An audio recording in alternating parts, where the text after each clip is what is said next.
Simon, that was incredible. Yeah, it was. I mean, totally agree. It looked like Duda was doing everything perfectly. Played brilliant game up to a certain point.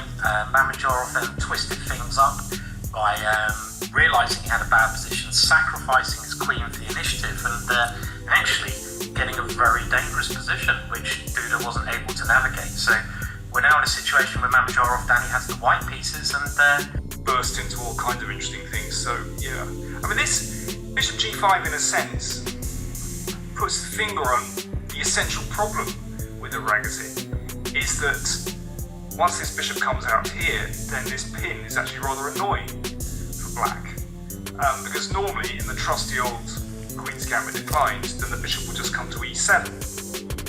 So not that this is fatal, because black always has counterplay here as well, but that basically unbalances the position once the bishop goes to g5.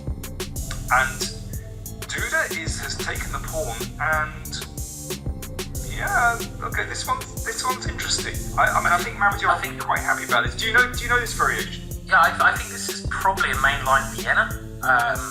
It's transposed to. Actually, this line now that they're playing with c5 is one of the trendy, modern, sharp variations I seem to recall. I mean, I don't keep up to date with all the latest ideas, but I think there was another game in one of the previous Champions Tour where we saw this line. Very sharp stuff, and of course these variations is you have to have done your homework before getting into it.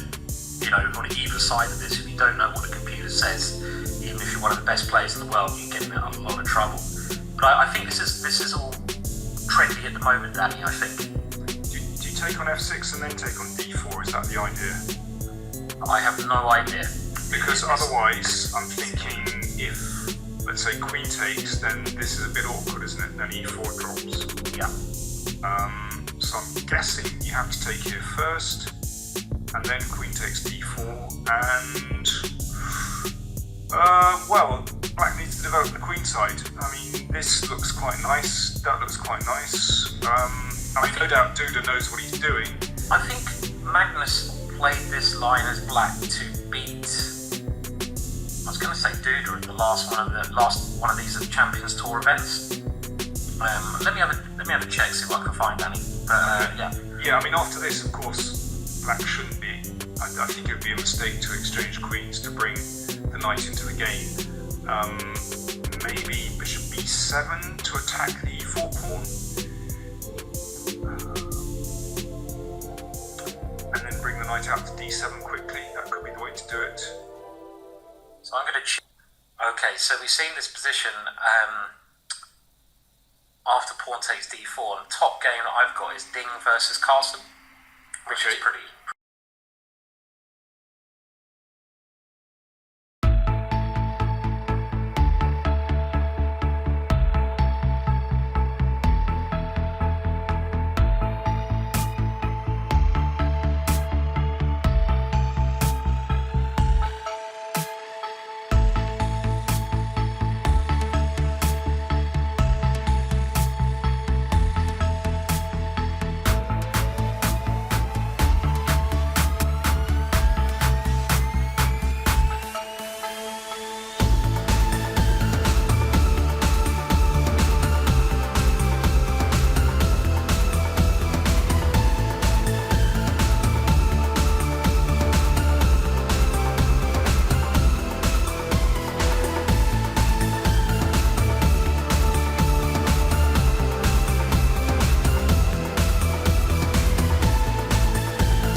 like this pawn was doing nothing. He's thrown it forward.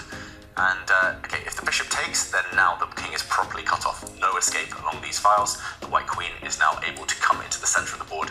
And look at this, the white queen, the white rooks. They are going to trap this king. This is going to end in checkmate. But you mentioned a plan here, Yamaka, pawn takes pawn. Yeah, now you want to destabilize the bishop because it's defending a key defender. And push the b-pawn forward and ask the question. It has to move, and once it goes, well, the queen can deliver a devastating check. Yeah, and for example, bishop takes pawn, and now we see why Mamedyarov lured this pawn onto the b6 square, because now it's easy food for the white queen. Queen takes, and yeah, this is, I mean, he's seen 3 moves, 4 moves, tactics, even with 1 minute on his clock. And okay, you called it there, Yamaka. This is on the board. And okay, Duda's going for the white king now. He's brought his rook down to sacrifice. He's trying to open up white's king. It's not going to work. It's going to be too late. The white knight can simply jump back and defend. But there is some threat here. There's a threat of checkmate along this diagonal if the knight is captured. But it's not going to work because the queen retreats, gives a check. Yeah, and defends her knight. And next move, white can simply gobble up the bishop. It's going to be game over. White's going to be... And there we go. Duda does resign. Oh, wow. He goes up by 2 points. Jean-Claude Mamedyarov. Look at him.